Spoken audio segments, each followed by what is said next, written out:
neuroscience in organizations. What we are fascinated by is how the research that is going on in laboratories around the world can be responsibly put into organizational use. Driven essentially by genetics and medicine, the research findings in modern neuroscience also have huge implications for both ordinary and extraordinary human behavior. In the way that 30 years ago medicine moved from repairing sports injuries to finding ways of enhancing sporting performance, so applied neuroscience has that possibility too. We want to help move it from medicine to the management of both the organization and the individual. This book is about that. So the neurobiology, the study of the biology of nervous systems, including the brain, of behavior, is going to be the defining science of the first half of the 21st century, in the way that genetics and information sciences were in the second half of the 20th century. If profit comes from the way that human behavior, and especially energy, is directed towards the strategic and operational goals of the organization, then improving leadership's understanding of how that works has huge implications for organizational sustainability. Human beings are energy resources and have boundless supplies if properly managed. Badly managed, they react like a car driven with one foot on the accelerator and one on the brake. They shudder to a halt or burn out. It is called executive stress, and it is largely unnecessary. This book explains why. It is no longer disputed that every thought, action, feeling that goes on in every one of us millisecond by millisecond is underpinned by its own neurochemistry, the study of the chemistry of nervous systems, including the brain, within the cells that make up the brain. In 2009, Paul and Tara, together with their colleague Jane Mailer, argued for an approach to using neuroscience in organizations that started from what the new findings in neuroscience were telling us.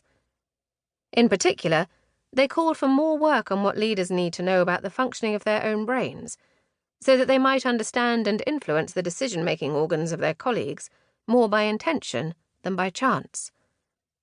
This book is that work.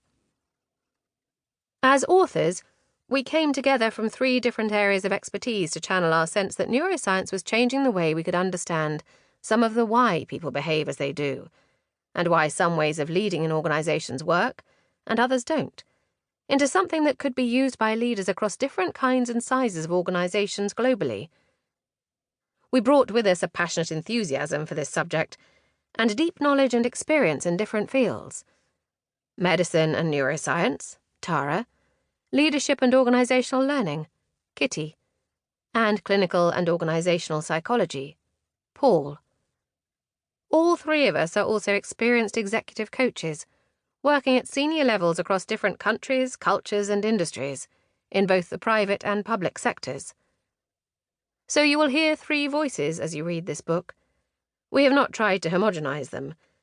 Sometimes these voices will be telling their stories in harmony, sometimes provoking dissonance by looking at the same issue from a very different angle, elaborating along specialist paths.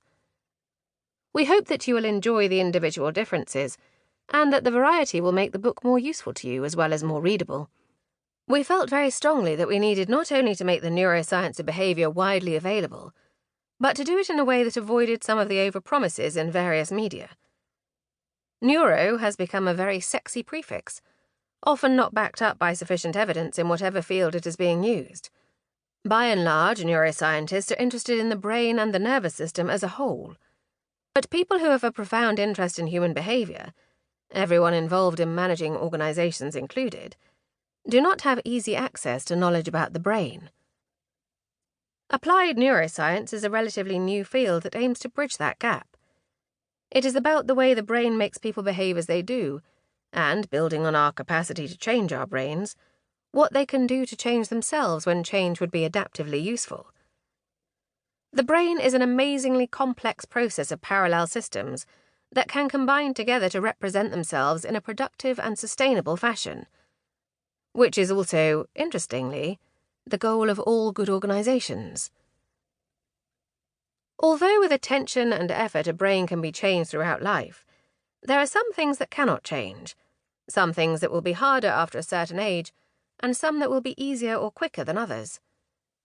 Brains also require the right environment, both internally